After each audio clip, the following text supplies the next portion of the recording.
Hello नमस्कार साथियों, स्वागत करता हूँ आपके अपने यूट्यूब चैनल अरावली पाठशाला पर। आज की क्लास में मैं ओमार शीट आंसर शीट कैसे भरते हैं ये ट्रिक बताने वाला हूँ। जो भी साथी जुड़ते हैं नए, वह इस ट्रिक को ज़रूर देखें ताकि आपके एग्ज़ाम के टाइम में कोई कंफ्यूजन ना हो और आप ओमार शीट या फिर जो सीरीज़ होती है वो सीरीज़ आप सही तरीके से भर पाए। तो जैसे कि आप सब जानते हैं कि यहाँ पे रोल नंबर बता रखा है, जिसमें रोल नंबर लिखे हुए होंगे आपके, जैसे कि 1 2 3 ऐसा कोई भी हो सकता है। तो इस तरीके से आपके रोल नंबर होंगे।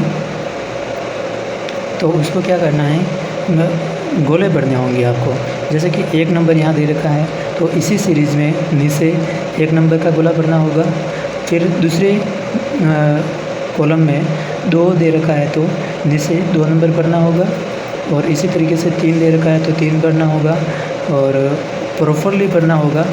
आपको ध्यान रखना है कि कहीं एक की जगह 2 नहीं भरा जाए या फिर कोई जो आपके रोल नंबर है उसके अकॉर्डिंग दूसरा नहीं भरा जाए, नहीं तो आपकी ओमार शीट है जो गलत हो सकती है और आप कहीं ना कहीं परीक्षा में अनुत्तीर्ण हो सकते हैं।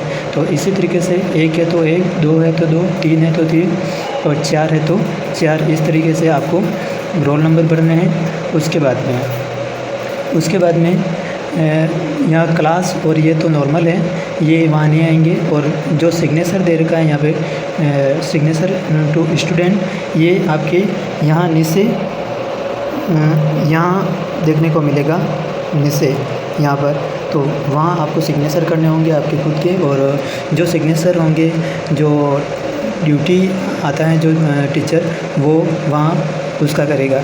उसके बाद में ये दे रखा है प्रॉपरली कि यहाँ प्रॉपरली एक गोला ही भरना है, दूसरे गोले को छेड़छाड़ नहीं करनी है। जैसे कि पहला क्वेश्चन है और पहले क्वेश्चन का आंसर बी है, तो आपने बी भरा और बी भरने के बाद में आपने देखा कि आपने सी भी थोड़ा सा भर लिया या फिर टिक कर लिया या फिर कोई ऐसा निशान लगा दिया, तो वो प्रश्न आपका या आंसर गलत माना जाएगा। तो प्रॉपरली आपको जो आंसर आने वाला है वहीं कंफर्म करके एक ही गोले को और पूरा भरना है, इस बात का ध्यान रखना है। और रही बात कि आप ट्रिक लगाना चाहो और देखो कि आपके एक सीरीज़ में, जैसे कि एक ये सीरीज़ है 41 से 50 तक जो भी है, तो उसमें आप 20 में क्वेश्चन छोड़ देते हो। जैसे कि 41 का कोई आपने आंसर दिया, उसके बाद में 42 का आंसर आपने छोड़ दिया और 43 का किया।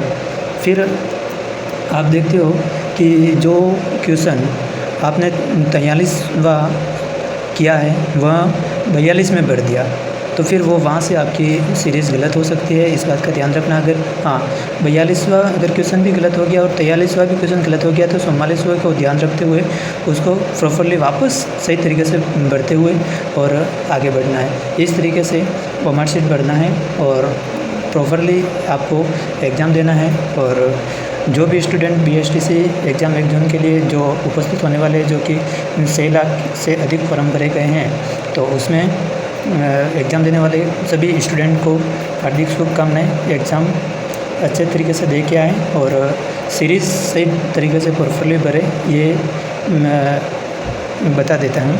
और यहाँ एक और चीज़ आएगी जो कि ओमार शीट की जो सीरीज़ होगी, जैसे कि A होगा, B होगा, C होगा, D होगा, तो वो जो यहाँ इस कोने पर यहाँ होगी, तो वहाँ पे जैसे कि आपके ओमार शीट पे लिखा हुआ होगा, जो पेपर होगा वहाँ पे कि आपका कौन सी सीरीज़ है, A सीरीज़ है, B सीरीज़ है, C सीरीज़ है या D सीरीज़ है। तो वो यहाँ पे A B C D दे रखा होगा, तो वो उसके आगे जस्ट जैसे कि ऐसा निशान दे रखा होगा, तो उस ऐसा गोला दे रखा होगा, उसको भरना होगा। तो ये चीज़ें सारी करेक्ट करनी होगी। उसके बाद में आपको जो है क्वेश्चन है उसको पढ़ के और उसके बाद में पूरा ओमार शीट और सही तरीके से आंसर देना है। उसके बाद में जैसे कि आप नए स्टूडेंट होते हैं, वह क्या करते हैं कि पहले आप रीजनिंग करने लग जाते हो। तो रीजनिंग में क्या है कि पूरा टाइम ज़्यादा लगता है, जिससे आपके दूसरे क्वेश्चन रह जाते हैं। तो आपको क्या करना है कि जैसे कि 50 के बाद में 51 से जो है वह इस सामान्य ज्ञान जो है जीके वो स्टार्ट होता है। तो पहले आप क्या करें कि आप पहले जीके लें, ताकि जो आता है वो कर ले और नहीं आता है वो रहने दे, छोड़ दे।